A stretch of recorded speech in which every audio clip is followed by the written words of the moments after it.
Kung ikaw po ay maraming utang, o siya meron ako ituturo sa inyo, napaka-epektibo nito basta naniniwala ka mga bossing, kailangan positive ka mga boss. Ngayon, napakasimple ng aking ituturo, basta ito lang ang pinaka ano nito, kailangan para tumalab ka agad, naniniwala ka mga bossing ko ha, at positive ka. Gawin niyo po ito bago ka sumibat ng inyong tahanan, bago ka lumabas ng inyong tahanan.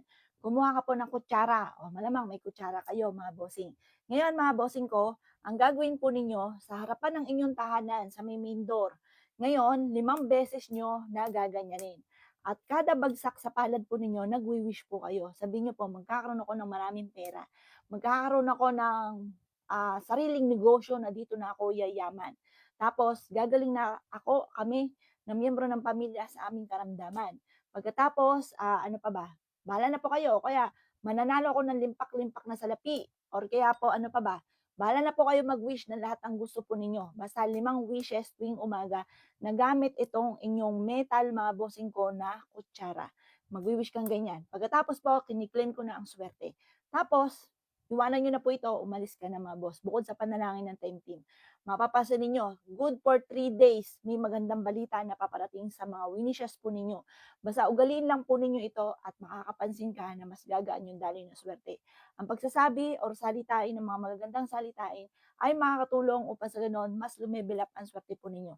Makakatulong po ito para mas maging maginhawa ang pamumuhay. Kaya ikaw po ay sobrang hirap ang pinagdadaanan ngayon, nako, subukan niyo na po siya at positive ka lamang. Basta bago ka sumibat ng bahay ninyo, bago ka umalis, magawa niyo po ito, 5 wishes, araw-araw, at mapapansin ninyo lahat ng mga wishes niyo yan or yung ilan sa mga wishes niyo yan na parang dating gustong-gusto niyo, makakamit niyo po yan mga bossing.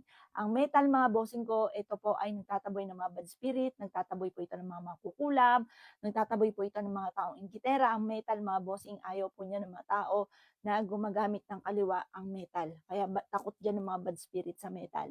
Ngayon pa mga boss, ito po ay ginagamit po natin, tinutulungan tayo nito para mas maging maginhawa ang pamumuhay dahil ginagamit natin ito sa pagkain. Tutulungan tayo nito para higit na mas maging masagana ang inyo pong pamumuhay.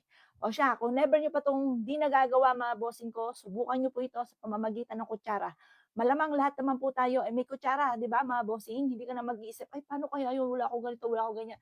O ito, sigurado meron po kayong kutsara mga bossing.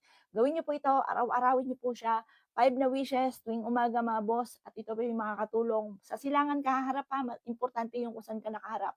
Kasi kagaya ng pagbibilang ng pera, dapat lagi ka sa silangan haharap para swerte lagi. Sa kanluran, ubos yan ng ubos. Dito tayo sa silangan mga bossing. Subukan niyo po ito mga boss at kayo mismo ay magpapasalamat sa pampaswerteng ito, sa kutsarang yan mga bossing.